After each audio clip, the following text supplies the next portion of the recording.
Hello and welcome to Touch Reviews in English, another TLDR look at whatever I've reviewed, where I force myself to say something good, something bad, what I think is the best and what I think is the worst in a very abbreviated manner, all in my personal opinion, of course.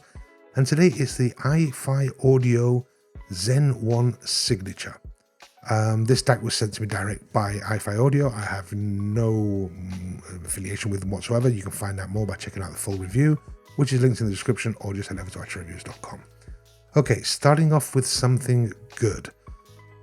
Well, if you're a fan of iFi house sound, this is possibly one of their devices that gives you most of that iFi flavor, that warmth, that iFi house sound. It's just like a warm, colorful DAC, and if you're into that kind of thing, this is a DAC that gives you that flavor. Something bad.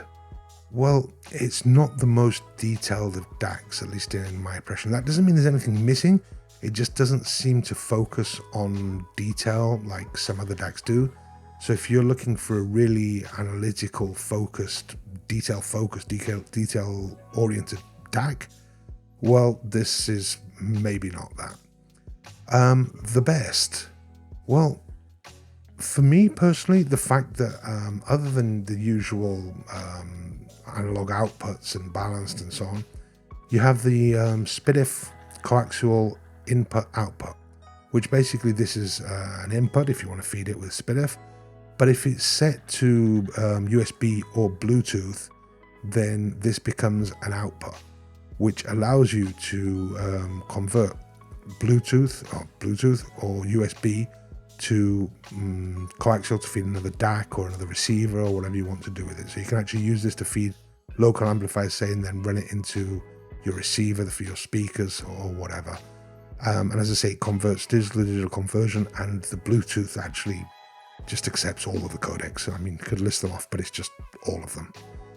The worst is the fact that although it's got it's got 4 digital inputs, but although it has a SPDIF optical and coaxial input, they actually share the same source selection.